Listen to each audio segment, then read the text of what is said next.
guys?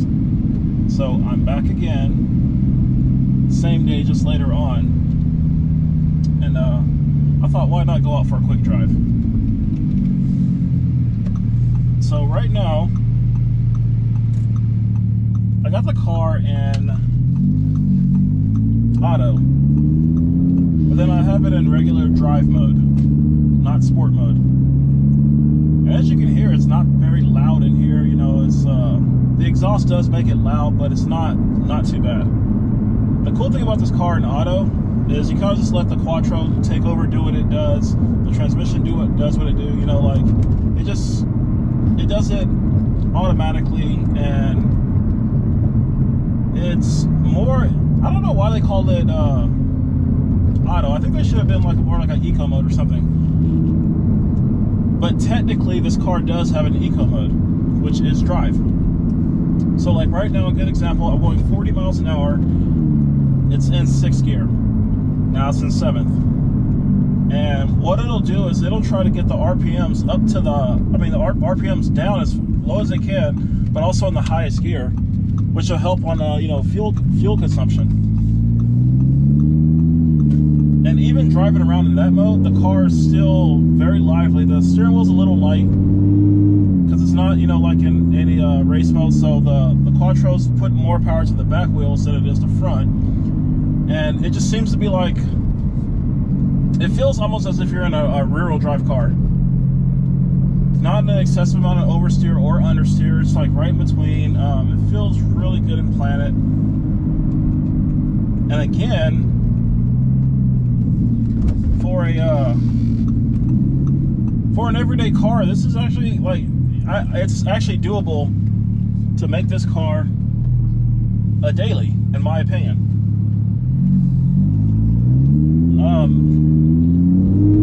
It is low, right? So you're not going to be able to do everything that you would normally do, like let's say like in your family's SUV or truck or something.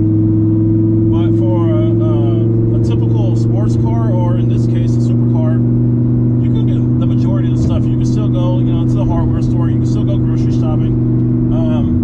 You can go pick up your kid, and I put emphasis on that kid from school in this car, which I've done all those things. This car fits that bill very easily. And again, right now I'm in regular drive mode in auto, 57 miles an hour. It's in 6th gear. I'm going up a slight incline. The car does it very well. Now the second that you want a little bit of giddy up and go, you can do the drive select and change it to dynamic, comfort, individual. There's a lot of options you can go through, but for the most part, if you leave it in auto and you want to just get rid of that 7th gear and get a little bit of horsepower and torque back, you just click this back right here, which is your shifter. You get the pops and crackles. You get the sports transmission. The Quattro system, it sets it up for a little bit more torque towards the front wheels, and I could be wrong, but don't hold me to it. But yeah, that's kind of how it'll run. And again, it's pretty cool. Like, it's really cool how the thing very simplistic in my opinion. In my buddy's car, like, to go into any other mode, you always have to hit a button, then confirm something. And I didn't really care for that. But it wasn't a bad thing. Let me get rid of those pops and bangs for you real quick. Just go back into regular mode. Because when I have it in the sport mode, I do notice that the exhaust tone is louder. And I feel like I have to start shouting because, again, this has an aftermarket exhaust on it. And the car has been tuned. But, yeah.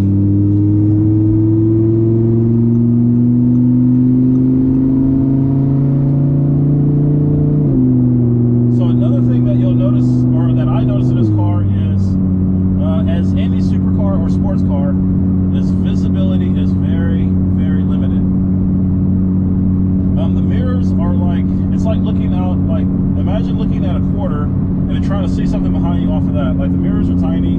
The blind spots, they exist everywhere.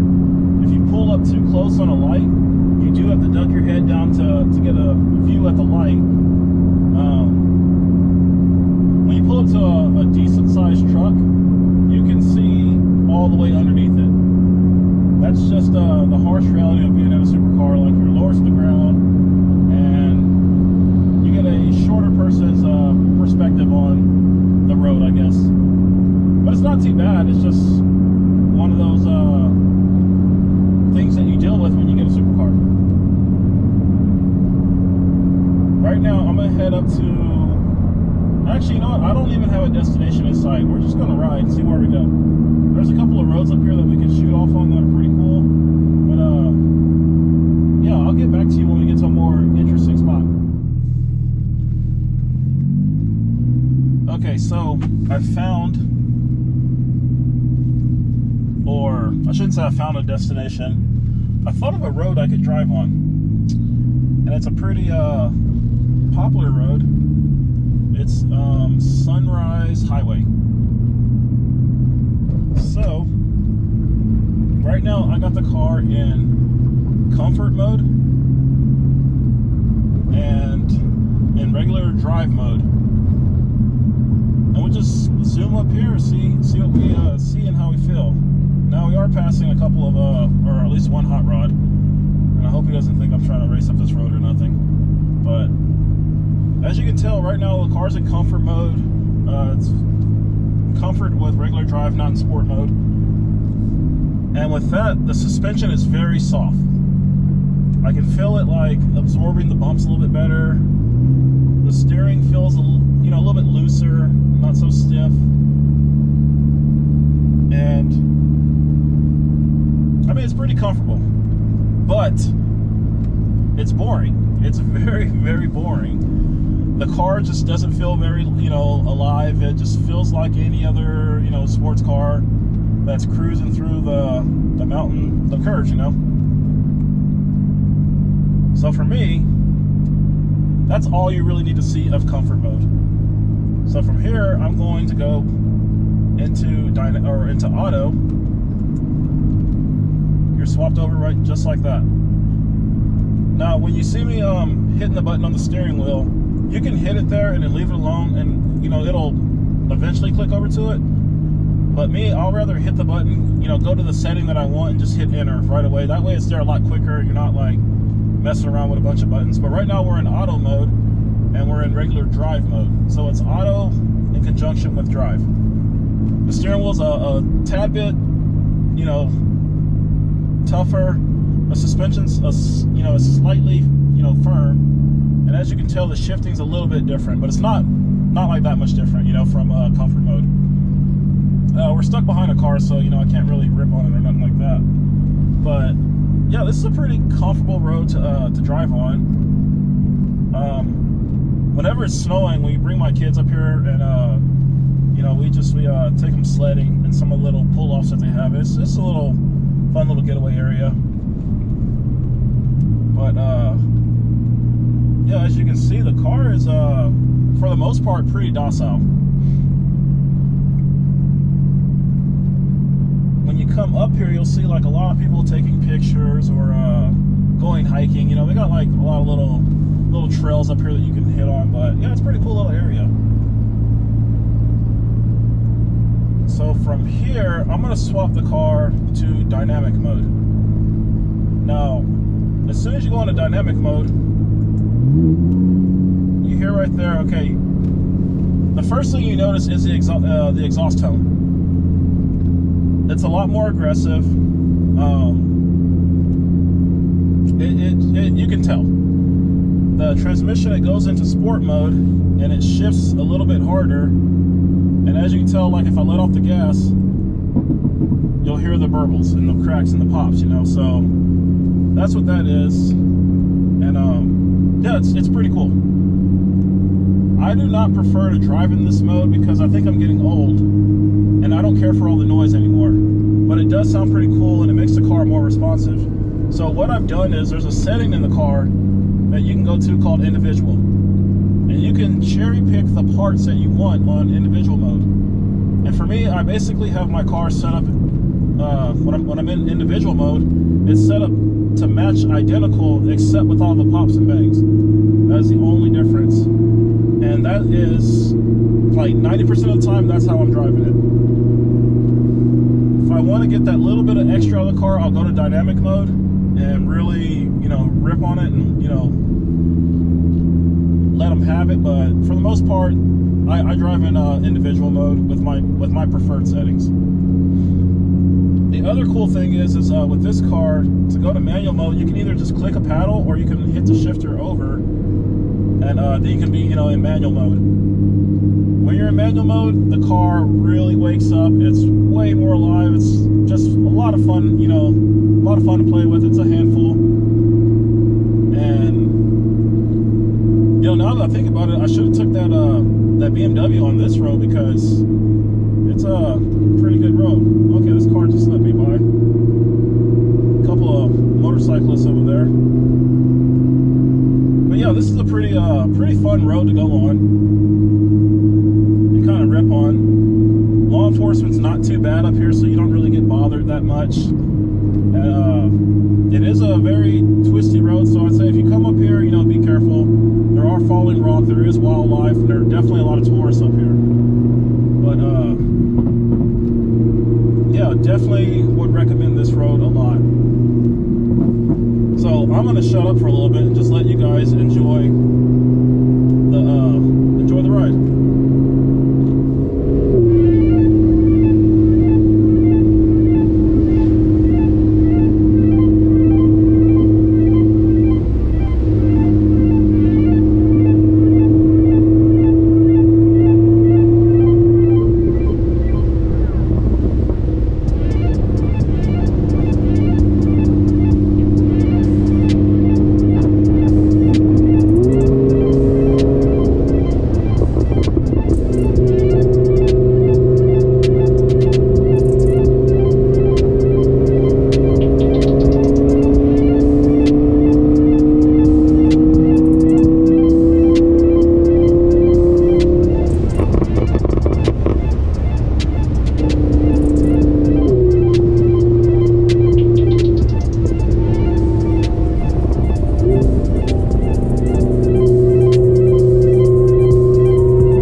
modes that you have it in. And like I say, for me, I go back and forth with this car so much that it's ridiculous. I know my friends are tired of hearing me talk, going back and forth all the time. One day I'm ready to get rid of this car.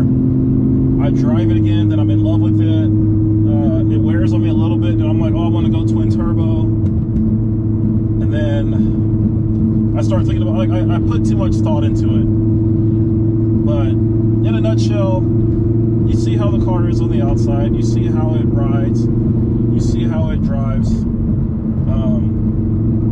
Let me know in the comments your thoughts on, you know, the R8. Basically, I hate to say it, it's the poor man's Lamborghini. And it is what it is. Such a nice day out here. But yeah, it's the poor man's Lamborghini. It is what it is. I love it. I hate it. It has everything I want. It's missing something. I don't know. Call me crazy. But that's it. That's all I really can give you with the car. Until I start doing some mods or, you know, just something. You know, this is kind of where it is with this car. I haven't completely decided what direction I want to go with this car, but I know I want to go in some direction. But with that being said, you know, I'll check you guys on the next one.